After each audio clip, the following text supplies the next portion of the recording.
You're listening to Hot 1240, Hot News Talk Radio, Clutch with Keon Rose. Thank you for joining me today. Hurricane Matthew is going to affect football.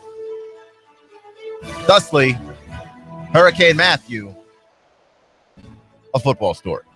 We're still not sure about the status of the South Carolina game, but LSU and Florida will obviously be canceled in the path of Hurricane Matthew, which does present some obstacles about how it is that those two teams should replay later in the season, because that being an SEC game might have ramifications for the season later on. It might not. LSU's already got 2 losses. And Florida's already got theirs. It might not change anything, but it could. So you have to reschedule those games, you would think.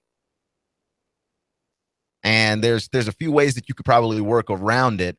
So we'll talk about all of those things, obviously. And I have a thought on Nick Saban. It's not a positive thought on Nick Saban, because sometimes Nick Saban is everything that is wrong with college football and sports. But before we get to that, let's talk about where you can find us online. I recommend Facebook, Twitter, and YouTube, the social media that you're already using anyway. So just search Hot News Talk Radio while you're there. While you're on YouTube, if you want to see what we look like, see the studio, see me and my ugly mug, make sure to check us out. Hot News Talk Radio, we stream all of our local programming live. You can check us out on Facebook, where we stream all of our shows as well, not just the local ones, but The Herd with Colin Cowherd and Sean Hannity. So you can check all of that out as well. And, of course, make sure to check out our website, Noogaradio.com. It's Noogaradio.com. You can stream everything from there. If you're at work and you just want to give a listen, you can go to Noogaradio.com, press play, and we've got you covered. We're the best in sports, weather, traffic, news, you name it, we've got it. And, of course, last but not least, the TuneIn Radio app. Again, that's the TuneIn Radio app, free in your favorite app store. Simply search Hot News Talk Radio in the app, give us a favorite, press play, and you'll have Hot News Talk Radio everywhere you go. Hot News Talk Radio and the TuneIn Radio app. Listen like you mean it. So, Nick Saban is everything that's wrong with college football and sports. Sometimes. Okay, I'm about to catch it from Alabama fan everywhere, but you know what? I already catch it from Alabama fan everywhere, so I'm just going to say it. Sometimes Nick Saban is everything that's wrong with sports. Sometimes he isn't. He wins a lot. That's stuff that we like. He says stuff that's funny. He mistreats the media. We like that too. Like, it's hilarious. And, you know, the guy himself, the way that he's able to take control of every situation, whether it's a press conference, a game, with his players, there is something admirable about that. So I'm not saying Nick Saban is completely everything that's wrong with sports. What I am saying, though, is that Nick Saban is like mostly everything that's wrong with sports, because Nick Saban is a guy that wants to be in control of everything. And if he's not in control of everything, like, he throws a fit, or he just starts to get sharp and mean with everybody. And it's weird because he's a grown man. And when Nick Saban doesn't get his way, how sharp he can get and how terse he can get with everyone is just a little bit weird, because he's grown. And so Nick Saban's got Blake Barnett, his quarterback, that wants to transfer away because he lost his starting job to Jalen Hurts, who is amazing. Okay, true freshman with mobility and strong arm in an offense that hasn't seen anything like that in ever. I can't even remember the last time Namath. I mean, it's been a while since Alabama had a quarterback that could really ball. And maybe Jalen Hurts is not the best quarterback ever, but he is such a tremendous athlete at that position, which is huge for Alabama just because they haven't had tremendous athletes at that position. And here comes Jalen Hurts, and he bumps Blake Barnett out of the starting job, which I don't think anybody thought was going to happen, including, obviously, Blake Barnett, who wants to transfer out from Alabama, and he wants to go somewhere else and play. And Nick Saban is calling him out, right? Telling the young guy, you know, you got to stop being scared. Face your fears. Try and overcome your fears. You'll be surprised at what happens. As though somehow this has got anything to do with fears on the part of Blake Barnett. This has got nothing to do with fear on the part of Blake Barnett. Blake Barnett lost his job. And unless Alabama starts losing some ball games, which they are capable of doing, but not likely to do, even on this stretch of games that is going to be quite difficult for them, he lost his job already. Like, the thing that Blake Barnett feared already happened. And I don't care who you are. You're Blake Barnett. You go where you can play. You go where people can see you. If you have goals, dreams, whatever, of heading to the NFL, the scouts can't see you on the bench. Go. Leave. This isn't about fear on the part of Blake Barnett. And it's funny that Nick Saban uses the word fear because this is about fear on the part of Nick Saban. Nick Saban doesn't like it when his players transfer to other SEC schools if they stay inside the conference, which is all about fear. You're afraid that that guy is going to take information about your team to another school. He's going to take his skill set that you recruited to another school. And suddenly, that school's got a weapon they can use against you. So you don't want him to go. So you try and stop him from going. And it's not the first time that Nick Saban has had this problem this year. Nick Saban's tried to block another player from leaving, going to Georgia. Tried to block his transfer. And SEC Commissioner Greg Saban had to come in and stop Nick Saban from blocking the transfer of a player who graduated and tried to go to graduate school. And the reason why this shows that Nick Saban is basically everything that's wrong with college football, or at least representative of everything that's wrong with college football, is it's a bunch of dudes who make way too much money for what they do, telling a bunch of other guys who don't make any money how to do everything. Where they can go to school, where they can't go to school. You can't transfer here. That's inside the conference. I graduated. I can transfer wherever I want. What if Georgia has classes that I like better than Alabama for my graduate schooling? I get to bounce. And you don't get to stop me.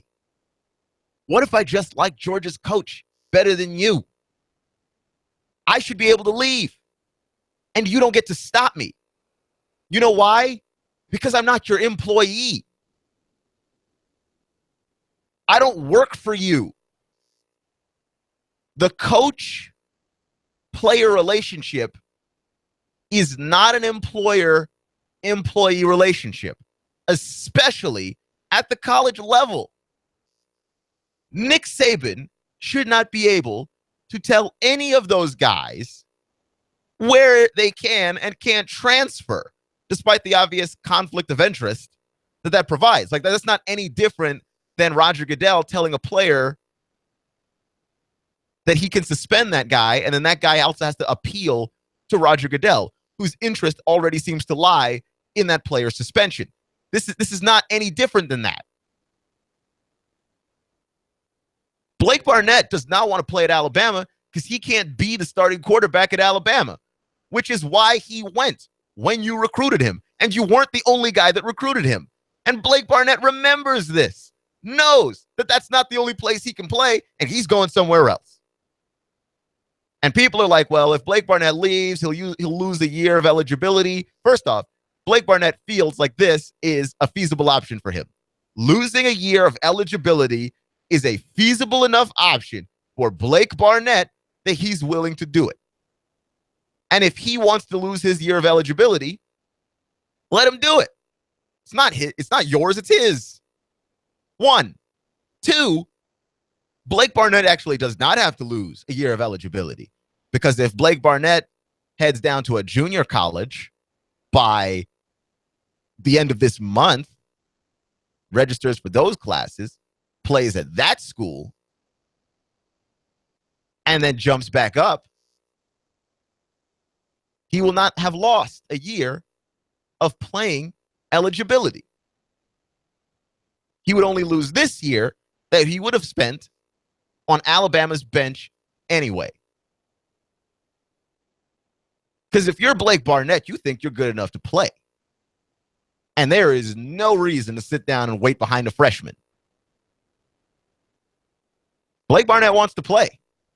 I think he has every right to go play. And I don't think Nick Saban has any right to stop him.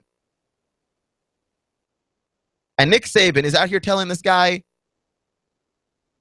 face your fears. You don't have any right to say that. None whatsoever.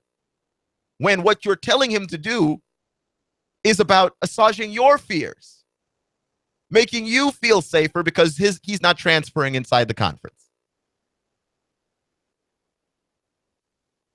Understand that there is a way that things need to work. Sometimes, if it ain't broke, don't fix it. And I get there's a need for consistency. There's a need for tradition. There's a need for things not to change. But sometimes there's a need for things to change. And Nick Saban doesn't want change. And change is a difficult thing. It's hard to see. It's hard to see. Like, and when you do see it, it's hard to accept. And that's the two things about change that makes it difficult, right? Like, change is difficult because when it happens gradually, you don't appreciate it as it's happening because you can't see it. And when you can see it, when it doesn't happen gradually, it's happening too fast and it's very uncomfortable. Okay? You're not comfortable with gender stuff. That's going to be a rough life for you.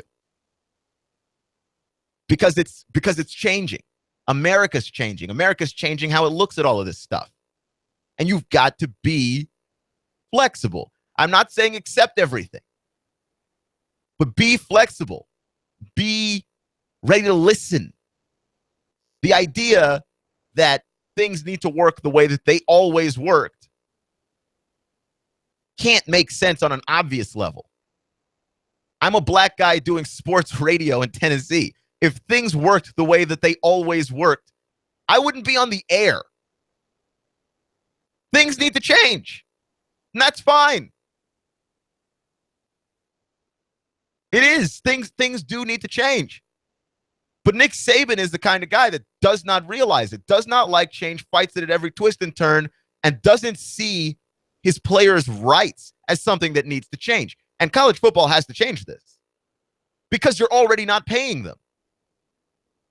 You can't treat them like employees in every way except for payment and say that it's because they're not employees. If you have all of these rules and stipulations about where it is that they can go and what can they do and who they have to listen to, that seems employer-employee to me. That's basically what happens when you have a job. Your employer tells you when you're coming to work, when you're not coming to work, how long you will be working for. And in return, you get paid. Your employer can even tell you, you know what, as long as you're under contract with us, you can't go to another store. You can't go to another job. They're our direct competitor. You can't work for us and them. You can't transfer over to them. That's real life. That's employer-employee. And the NCAA sits here and pretends like that's not a real thing, which is only awful bizarre because that's how it appears to be working, minus the payment. Minus the payment. You people need to pay these guys for what they do. You need to do it. You need to have done it a long time ago. And if something's got to change, it's that. Because Nick Saban's attitude and the attitude of many coaches like his, and it's most of them, most coaches will block your transfer if you try and transfer inside the conference. Most coaches are going to be upset with a quarterback who transfers, right? Like your most valuable position after your quarterback is your backup quarterback. Jalen Hurts goes down. You're going to wish you had Blake Barnett. But Blake Barnett's not happy being second string. It ain't going to work for him. He's not a fan, and he's leaving. Period. You're listening to Hot 1240, Hot News Talk Radio, Clutch with Keon Rose. The mindset of people like Nick Saban's not going to change until the NCAA changes some rules, right? Like it's frowned upon to transfer inside your conference, and giving the coach the ability to block a transfer is putting a direct conflict of interest against the player. Like he obviously won't allow a transfer that doesn't benefit him, whether or not it benefits the player. And if it's all about the student athlete and their student experience, then why is it that can't work? I'm just saying. You're listening to Hot 1240, Hot News Talk Radio, Clutch with Keon Rose. And I want to talk about something else. I'll try and cram it in here because the NFL has gone ridiculous on the excessive celebration penalties. Have you seen this? The NFL has tossed out flags for just about everything at this point this season. The NFL has gone heavy on the flags. Like this is something like the most penalized season that we've ever seen.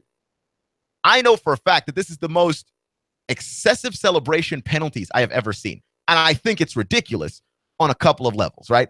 Level one, excessive celebration in a game where the adrenaline is running as high as it runs is ridiculous. The fact that guys can't get the emotions of what it is that they are doing out on the field through different dances and celebrations is preposterous.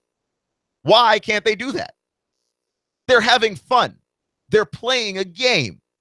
The game involves what feels like life or death situations, and they celebrate. So what? Which brings us to ridiculous point number 2. Because it's unsportsmanlike, celebrating is not unsportsmanlike. Even excessive celebration is not unsportsmanlike. And also, being a person whose feelings are so easily hurt by the dancing of another grown man. Like, I'm opposed to a lot of these people who are like, look at the NFL. They're making all of these rules. They're sissifying the game. They're wussifying the game. I've defended the NFL. I think they're trying to keep players safe. I think they're trying to do their best to make a dangerous game a little bit safer. But I don't see what this does at all. You're trying to defend people's feelings? If Josh Norman shoots an imaginary bow and arrow and your feelings got hurt, That's on you, man. Like, if people really hurt your feelings with if Cam Newton dabs and your feelings get hurt, that's on you. That's a you problem. That's very much a problem of you. You can't blame the guy for that. Get thicker skin. And the NFL is going to defend the feelings of grown men? Get out of here with that. Antonio Brown scores a touchdown on you and he starts to twerk. You should have kept him out of the end zone. You're listening to Hot 1240, Hot News Talk Radio, Clutch with Keon Rose. And we're going to get into some Odell Beckham Jr. talk next. Hot News Talk 1240 AM 1240 Hot News Talk Radio with your chance to win $124 in cash and $124 in food every week with the Hot News Talk Radio 1, 2, 3 NASCAR contest. Hot News Talk 1240. All you have to do is guess who's going to be first, second, and third place in the upcoming NASCAR Sprint Cup race. If you guess it, you'll hear your name live Monday morning at 11:30. Then call AM 1240 Hot News Talk Radio to win. Enter your guess right now at Rick Davis Golden Diamonds, 5301 Brainerd Road, Chattanooga. Diesel Off-Road Technology Saudi Daisy for your four-wheel drive and truck needs. Stuff and upholstery with premium rubber foam. Amigos Mexican Restaurant next to Staples and Hickson. Drink specials during the race. Cell Surgeon, the Broken Screen Doc. And Shooter's Supply, 4824 Hickson Pike in Hickson. Hot News Talk 1240. Enter your guesses now and then listen to the race live to win $124 in cash and $124 in food from Chattanooga's official NASCAR radio station. Hot News Talk 1240. I love NASCAR. You want more business. You want to increase your bottom line. You want to spend less on advertising, imaging your business, and general expenses. You need Trade Bank. Trade Bank of Chattanooga. Trade Bank. Call now to get access to nearly 400 local businesses. Trade Bank. Call 877-2202. 877-2202. Trade Bank. You want to increase your cash flow, your competitive edge, attract new customers, and build a loyal customer base. You need Trade Bank of Chattanooga. Call right now. 877-2202. When you join Trade Bank, you'll get the benefit of free advertising in our monthly magazine, tradebank.com, emails, and mailouts. Join Trade Bank now and receive your Trade Bank debit card with trade credits to spend any way you want with our wide variety of Trade Bank partners. For almost 30 years, Trade Bank has been your voice for small business, a member of the American Bankers Association, and in good standing with you. Trade Bank of Chattanooga. Call now for a free consultation, 877-2202. That's 877-2202. Trade Bank of Chattanooga. This is Mike at For the Record at Northgate Mall. We're the largest complete record store in town. We sell old and new vinyl records, celebrity posters, music posters, and we are the largest in town. Come see us. Expect mostly clear skies to continue through the nighttime. Comfortable again overnight, lows into the upper 50s. For Friday, into the warm, dry day with lots of sun highs well into the 80s. For the weekend, slowly cooling down, breezy on Saturday with highs closer to 80. Get your fall fix with huge savings right now at Lowe's, where you'll find great deals on everything you need to get your home in shape for the season. So hurry in today to make your home happy all season long at Lowe's. And I'm Storm Team 12 Chief Meteorologist Patrick Orr. On AM 1240, Hot News Talk Radio. You give us 12 minutes and 40 seconds, we'll give you Chattanooga and the world. Hot News Talk 1240. Hot 1240 Hot News Talk Radio with your Hot News Now update. A woman was gunned down in cold blood on 7th Avenue, left to die in the street. She was taken in a personal vehicle to the hospital where she expired. Police are still trying to track down a suspect. The victim has not yet been identified. A woman on East 28th Street said she was unloading her kid from her car when a young man walked up with a gun, demanded her cash. When she handed it over, he sped off in a black Impala. Police eventually tracked him down in a church parking lot and arrested him, where he admitted to his involvement in that crime and also running away from police. He's an 18-year-old young man. $750,000 of federal cash are going to be granting the Hamilton County Sheriff's Office the ability to issue 6 new SROs, school resource officers, to different Hamilton County schools around the area. The sheriff says the SROs are not just there to act as policemen, but also as mentors and leaders in the school. If it's going on in the Tennessee Valley, it's going on Hot 1240 Hot News Talk Radio. Like us on Facebook and get us on the TuneIn Radio app on your smartphone. off the pace, and he is headed to the pit lane. Elliott powers around the outside. Michael McDowell pops the right front tire. Here's Martin Truex to the bottom. Blaney blocks him off too. Meanwhile, Chase Elliott went 4 wide on the back straightaway. They're side by side for the lead. Hear it live on Chattanooga's official NASCAR radio station. Hot News Talk 1240. The voice of NASCAR.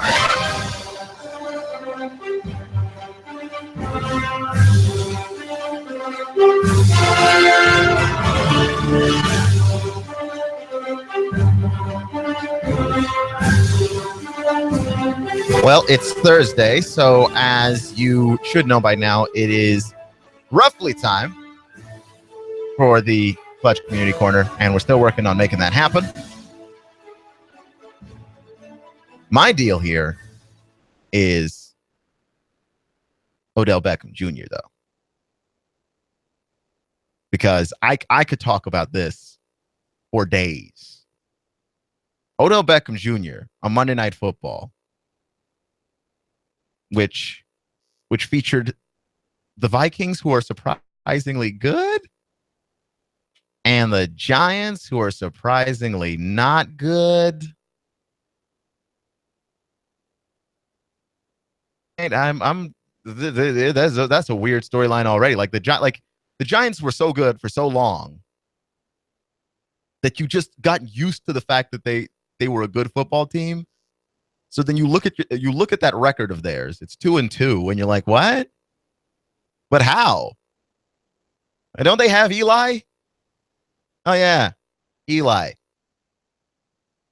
You mean the human yo-yo? He's up, he's down, he's up, he's down, he's up, he's down. Eli.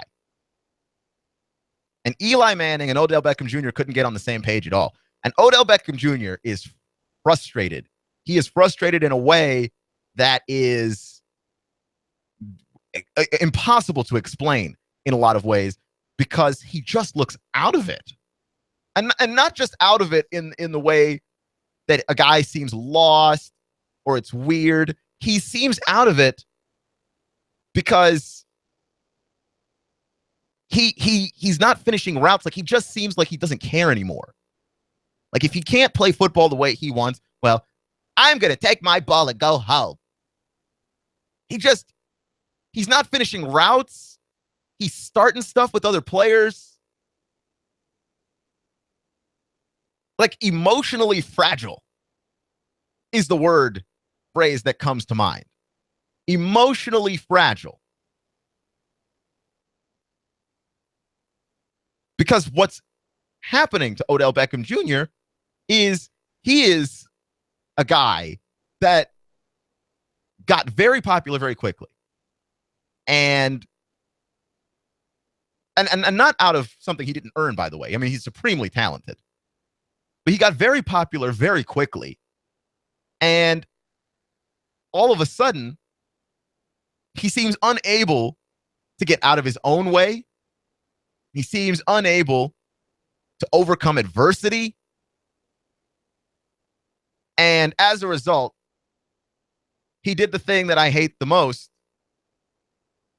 Dude just started acting like a giant man baby. I don't like it. Buddy is out here acting like a giant man child. And the cameras love that stuff. I mean, we say we hate that stuff. Look at him on the sideline. Can you believe it? But then when you see Odell Beckham Jr., he just looks like a giant child. He's punching the field goal kicker practice net, which is coming back to hit him in the face. It's like a giant cartoon. And then when you add the look of the guy to everything, his hair, which usually looks really cool, but suddenly doesn't look really cool because he's stinking up the joint, crying on the sideline in a regular season football game, in a division race that they're not out of yet. It's strange. It's strange, and he's strange. I can't even wrap my mind around what is happening, because things don't always go your way in life. I've learned this lesson multiple times. Things don't always go your way in life. Fight back. Don't quit. Take a rest if you think you need a rest. If you need time to rethink things, rethink stuff. But don't quit. Don't go on the sideline and pout. Don't just draw a penalty for no reason because you're acting like a crazy person. What is this? Do your job. Finish running routes. They pay you to play football. And Odell Beckham Jr. is telling people, telling reporters of all people, the game's just not fun to me anymore. So what? I don't know if Odell Beckham Jr. realizes that most of America does jobs that aren't fun for them. Like, none of these jobs are fun for us. Okay, I mean, I'm doing radio. That job is fun. It'll never not be fun. Radio's always fun. But I got another job too. I like it. It's a good job. But if I had to choose between that job and no job, I'm doing no job. I'm doing no work. If I had to choose between doing radio and no job, I'm doing radio. This is fun. Is it hard work? Yes, it is. But it's fulfilling to me. But a lot of people work jobs they don't like. I got a buddy in the landscaping business. He's very good at it. He doesn't like landscaping. It pays well. And I understand. Football's supposed to be fun. If it's not fun for you anymore, dude, I hear you. That stinks. I get it. I do. Honestly, I completely understand. If football is not fun to you, that is a shame that that's happening to you. You still put on your cleats. You still put on your pads. You go out there and you catch footballs and run routes like they pay you to. What are you, serious? Most of the people that go to Giants games, they're accountants and window washers and small business owners. Like, look, being a small business owner is a headache and a half. You wouldn't own a small business if you could just have people give you money for free. That's just not how money works. I don't care if it's not fun for you anymore. You go out there and get paid. They're already paying you millions. There are people that come to see you play that work jobs that make them miserable. They work in factories. They're miners. They're all kinds of jobs. They sit down on Sunday and they play. They sit down and they watch you. And there you are pouting on the sidelines. Like, how much sense does that even make?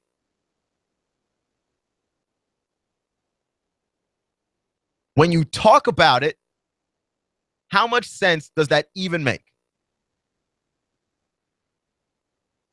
You're listening to Hot 1240, Hot News Talk Radio, Clutch with Keon Rose. And I don't understand Odell Beckham Jr. And when you do stuff like this, too, it all starts to turn on you. Right? People thought your hair was cool last year. If you start acting ridiculous, your hair looks stupid to everybody now. And people thought you were cool last year. And you want to start acting the fool. The people are going to turn on you. And then, of course, there's the position you play. Wide receiver. I mean, you couldn't have picked a worse scenario. You're acting like a diva at the wide receiver position. And I mean, historically, you've got Terrell Owens. You've got Chad Johnson / Ocho Cinco. It's historically a diva position. Keyshawn Johnson. Historically, it's a diva position. And then here you come acting a fool. And you're talking about how football's not fun. Your job should be fun. You should be fulfilled by your work. However, if you are not fulfilled by your work and they are still paying you, you should do your job. Especially if your job is catch football. I don't think that there's any more clarity that could be made there. Your job is catch football. They pay you to do it, whether it's fulfilling work or not. And I mean, there have been so many scientific studies that have shown if your job is fulfilling, you'll be better at it, you'll work better at it. I understand that. And no one's asking him to go out there and suddenly, have 5 catches for 110 yards and a touchdown. Because Eli's not playing well either. There's only so much you can do. People are just asking you to try. When you start running a route and it looks like Eli might not throw it to you, just finish running the route. See what happens. You never know. If you're running a route and the DB is all in your face and making your life miserable, try not tripping him up. See what happens. Not asking you to get immediate results, just asking you to try. Put a little bit more effort there. Just because you're not happy doesn't mean you get to sink the whole ship. You're listening to Hot News Talk Radio, Clutch with Keon Rose, and we're going to roll into the community corner. I know, a little late, but it's here, and we've got something special to talk to you about. What with Hurricane Matthew rolling this way, and the LSU-Florida game is canceled as a result. So it's a serious situation. And we're going to talk about it and talk about safety awareness. We might see some of the extra rainfall and all those things from it. So there's an effect there. So Jay is joining us here. Just sit and talk a little bit about disaster.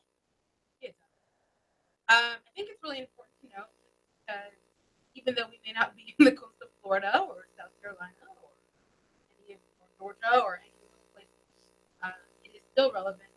We're not far from these locations. And we are very aware that, even though we may not have hurricanes, tornadoes are very prevalent in this area. We've been told that April, May, some of these spring months are usually tornado central. But the month of November, actually, in the fall, has also been known. And to be honest, 2/3 of the year are generally known as anything could happen. Tornadoes are at will and spontaneous. So because we know these things, we just wanted to kind of talk a little bit about how to prepare, because the best time to prepare is not when you have the watch. We know that the watch is when it's possible. The warning is when it's imminent, right? Mm-hmm. But we want to talk a little bit about how to prepare ahead of time for said natural disasters. Because I heard in Florida before Hurricane Matthew started getting really close, people were upset that there was no more water and no more food. It was all bought.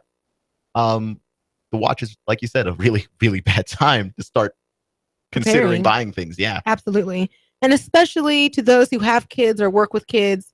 I know schools generally are required to do tests and preparation, but a lot of times we don't take that into our homes. A lot of times we don't think to look at our communities, our home communities, and say, hey, like what am I doing to make sure that I'm ready? And we say kids, but really truly anybody.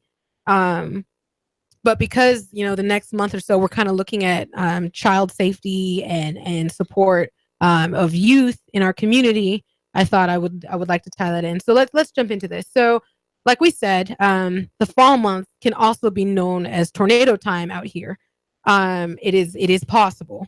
And so when it comes to disaster preparedness, the first thing that you want to know is what types of disasters are going to be in your area, especially because of the different elevations that we have scattered across Hickson, Chattanooga, and all the different areas, Saudi Daisy, that we kind of cover. Interestingly, the way that the storms come can look a little bit different. So you first want to know in your area what that looks like. The second thing that you want to do is kind of assess what resources you have. A lot of times, when you are preparing for your disaster, you might think, okay, I need food, I need water. But do you think about your important documents? Your driver's license, your passport, if you have one, birth certificate, certificates of things, licensure, things that you might need that might not be easily replicable. At least very, very expensive to replace. Yes, very much so. I mean, how much is it to get a passport these days? A couple $100. Yeah. And if you rush one, like $300. Yeah, and it's still not guaranteed to arrive. Of course. And so that's the thing. Like, I have family who's out in Florida right now who this morning they're telling me that they're going to buy board to board up their windows. And my first thought was, is there any left? Yeah, kind of late. Right. And my second thought was, you still need to make sure you have, like, you've measured your areas and you have the tools to put it up and the time, etc. So here at this area, you want to make sure that you know what you're dealing with. For us, one of our big deals is tornadoes. You want to also make sure that you have a game plan with your important documents, whether that be making copies and scanning them to an online location like Google Drive or Dropbox or something where you can easily access these things, or literally making copies and having the copies somewhere and the originals in a plastic water-safe container that you keep near your location in your home where you would call it the safest. So we know that you want to get on a lower level. We know that you want to be in a place where you are away from windows, the innermost and most structurally sound area. If you have like a basement area, you just want to watch out that it's not a place that can flood very easily. That's another thing you want to consider. You want to consider having external chargers for your phone. That's something that people don't think of. Right. And they're so inexpensive now. You really can pick them up for a few dollars. Office Depot's going out of sale. They've got some there. I'm certain that you can. There's a whole section. When it comes to canned foods and goods, you want at least 72 hours, and you want to think about 5 cans per person. So, you want to have 5 cans for yourself and then whomever else. How much on the bottled water? Bottled water, you want to have, I think it's 2 to 3 bottles a person per day. I think it is. Like, let's also clarify. It's not just for the 72 hours, it's per day. So you also want to look at, again, having your documents, having your food, having ways to eat and open your food, emergency things like whistle. Screaming and yelling might get tiresome, but if you have a whistle where you can blow, where people can hear you, rescue dogs can hear you, say the worst thing happens. And I think the thing that stood out to me the most when I was learning this, when I went through my FEMA training, when I was doing my master's in emergency management and trauma, was really just looking at where are you going to gather? Do you know the number to your local shelter? Have you driven by your local shelter? Certain schools or places are designated as shelters for the community should something happen, should evacuations be necessary. Do you have friends or family out of state? If you have kids or family members with needs that are not connected to potentially, the area that's in question, that's having the disaster, that you can reach out to? Do you have cards in your wallet or on your person that you can put on that say, this is my medical issue? Do you have access to medication that will be at least a 2-week supply? So these are all things to think about when we think about disaster preparedness. Previously on the Community Corner, we had reached out to the Red Cross and they shared some of the cool things that they're doing. So what we'll do as this event passes through, we'll connect with them again and possibly some other disaster relief agencies. So if you want to get involved or you want to help some of the people in Florida or the Carolinas or Georgia or anywhere else, Haiti, the Bahamas, the Caribbean, I have friends and family in all of these places, so I will definitely be involved. But we'll get you some information so you can connect and help for those who are less fortunate. But again, we encourage you here at the Community Corner to be prepared, to prepare now, create your crash bag now. So that way it's somewhere that's easily accessible, that if you had 10 seconds to pick it up and run, you won't be scrambling looking for these things, because when a disaster hits, you don't know the time, you don't know when, and you're lucky to get a warning if you have one. But it's important to be ready ahead of time. It's like a first aid kit, basically. You know how a first aid kit has got, well, first off, have a first aid kit. But secondly, it's like a first aid kit. First aid kit just kind of has everything in it already. So in the event that you get injured in a certain kind of way, oh, well, you have Band-Aids. Oh, well, you have ointment. Oh, well, you have this. It's that, but for survival, so that you have your bag and you're not hunting around for a flashlight when you hear a tornado warning. Right. Or a radio that's battery operated, or batteries. Right? Or batteries. Or a blanket, or any of these things that you would need. A helmet. So what we'll do is we'll put up a link on the Facebook page that you can click on if you need some. It'll be from FEMA, but if you need some other support in planning some of those things, that will be made available in the next 24 hours on our Facebook page, which is Hot News Talk Radio. Search Hot News Talk Radio on Facebook. Boom. So complicated. And by the way, if there is anything happening drastic in the weather, you can stream us on the very same Facebook page, or listen on your battery-operated radio that you just bought batteries for because you're a prepared person. Or if you still have cell service with your cell phone that you have an external charger for that you previously bought and charged. You can get us on the TuneIn Radio app in your favorite app store. So there we go. That's one way that you can be prepared, because I imagine tornado preparedness is not really horribly different from hurricane preparedness. No. You get to a safe space. You get there with the things that you've prepared beforehand, and you should be all right. Or when in doubt, it's time to take a vacation. That too. Thank you, Jay, for joining us here on the Community Corner. That is Jay Billingy. She is our community engagement specialist. And the reason why that story comes up is Hurricane Matthew, if you haven't been living under a rock and you know, is approaching Florida. I mean, I can see that the ridiculous shots that Fox News has of the weatherman. He's standing in the ocean for whatever reason. Like, those weather shots are always the most ridiculous thing on earth.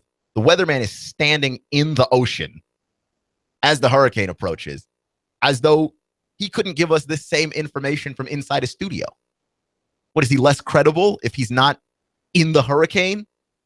Like, I never understood that. But anyhow, Florida, LSU, game canceled. How do they work around it, right? Like, Florida and LSU, they might be able to reschedule with some of the FCS schools that they've got to play later. They might be able to play, if the SEC can somehow bump back the SEC championship game, because this game has ramifications, might have ramifications. I think that they should just play it on a neutral location somewhere. Don't worry about tickets. Don't worry about fans. Just try and get the game to happen so that we can have something in the win-loss column that has these ramifications played out, and we don't have to worry about it. I mean, I know that both schools want their money there, but you've just got to find a way to play this game, because I think you do get punished. But the thing with swapping this game out for the non-conference games is that's still a part of your record too. Like, that could still hurt you, having less wins, having one less game than everybody else, especially if you're LSU and you've already got 2 losses. I mean, it doesn't, that I don't think that necessarily helps you as much. You're listening to Hot 1240, Hot News Talk Radio, Clutch with Keon Rose. Remember, it's not how you start, it's how you finish. Stay clutch, and don't you go anywhere. 2 Millennials Talk next.